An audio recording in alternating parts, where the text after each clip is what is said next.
Well, today is a solemn day. It marks 5 years since the downing of Extortion 17. The Chinook helicopter carrying 30 Americans was shot down in Afghanistan.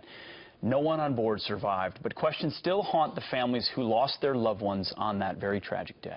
Among those killed, Navy SEAL Aaron Vaughn. And since his death, Aaron's parents have been sharing his story to help remind others to honor the sacrifices that our troops make each and every day. Karen and Billy Vaughn join us now. Good morning. Good morning. Good morning. Thank you for being with us, and I know that this is tough on an anniversary, and we thank you for sharing your story and wanting to get out your message. First, Billy, tell us about your son. Well, our son was a great American. He was a Christian.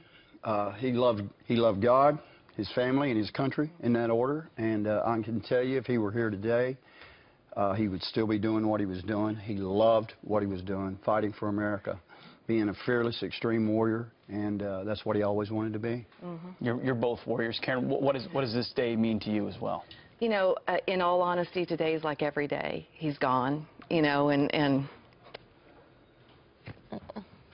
We love you, and we love him. You have found the courage, nonetheless, to push forward in ways that many Gold Star families across this country struggle with. How do you pick up and move forward with that? How have you've done it so courageously for so many, for so long. How have you two picked up and said, we're going to carry on Aaron's courage? you know, I tell you, I felt like, I remember on this morning 5 years ago, me just saying, I will not let this pain be wasted. And I'm sorry. No, it's okay. And I just, you know, we knew what Aaron believed in. We knew the America he died for. And we've watched it, you know, over the past 5 years shift so much that it's almost unrecognizable.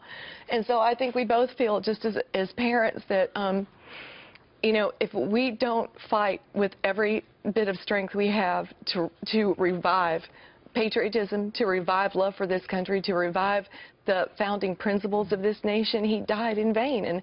And I mean, I don't say that as a blanket statement. I know a lot of good has come from his life and his legacy, but we have to fight for this country. And Pete, you know, I've said it many times, we fight culturally the battle that he fought kinetically. Indeed. Wow. He was a warrior, and so were you. And you actually helped set up a meeting with some Gold Star families and Right. Donald Trump after the big controversy, the big back and forth with him and the Muslim American Khazir Khan who lost his son. Right. Why did you decide to set up that meeting, and what came of it? Well, I felt like, you know, I had an opportunity to do it, and I thought we can sit with possibly the next commander-in-chief of this country. And I felt like it was just a no-brainer to put a bunch of families in there so he could see a cross-section of who has sacrificed. We put sons in there. We put a sister in there. We had mothers and fathers, and they got to ask their questions, and he got to respond, and he got to see the real cost of freedom, you know, up close and personal. Indeed, Karen, and many people have made a lot of that last week. Billy, what did you see from Donald Trump, speaking to Gold Star families? I'll tell you what I saw. I was very pleasantly surprised at how candid, how quiet, and how respectful he was. We just sat down around a big table. He listened. People voiced their concerns. They talked about the sacrifices that their sons and their families had made, and what we expect out of him if he is to be our commander-in-chief, and what we want him to do. And we want him to name the enemy. We want him to fight the enemy. We want him to allow our warriors to do what they were trained to do. And we want him to honor the sacrifice that this administration and the other main presidential candidate have dishonored for the last 7.5 years, not just of men and women who've left it all on the battlefield, but of veterans who have come home, of families, and were less secure than we were on the day that we went over there. Families at home, military families and citizens, less secure because of the policies of this administration. And there's a record there for the Clintons. Remember Mogadishu.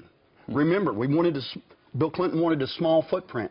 I was able to speak with Sergeant Matt Everson just a couple weeks ago, and he went through a lot of what happened there. And he remembers Mr. Clinton and the small footprint and what it cost Americans. Well, Mrs. Clinton has been there now for nearly 30 years, and it'll be a continuation and not worse. Yes, sir. Of course, we saw the same light footprint in Libya and Benghazi and elsewhere, and parents who have talked about that haven't received the same treatment as those Gold Star parents at the DNC. But on this day, to bring it back to Aaron, How do you channel his sacrifice every day? How do you speak, and how would you, in this environment, to Americans today who are struggling with the trajectory of our country, what would Aaron's message be to Americans out there? Aaron's message would be, this is the greatest nation on earth. And fight for it. That's right. That would be his message. And, you know, the way we honor him primarily, and I hope you don't mind me throwing in this shameless plug, but we started an organization called Operation 300. And we host adventure camps for kids who have lost their dad. Aaron left behind 2 little babies, a son not quite 2 and a little girl that was only 9 weeks old. And you know, we pair them up with father-age male mentors and let them have the weekend of their life. It's not a grief camp. It's not a sorry. It is fun. And so that's the way we've chosen to channel who he was and to honor him. Yeah. And I know you have a book as well, Billy. Betrayed. Thank you. I know you brought some T-shirts as well for the crew. This is we've got to wrap things up, and I'm going to post information on my social media about your organization. Bill and Carrie Vaughn, Aaron Vaughn, we remember him today. We're grateful you carry on his sacrifice. And the other 29. Absolutely. The other 29 as well. We're going to be right back. Thank you, Bill. Thank you.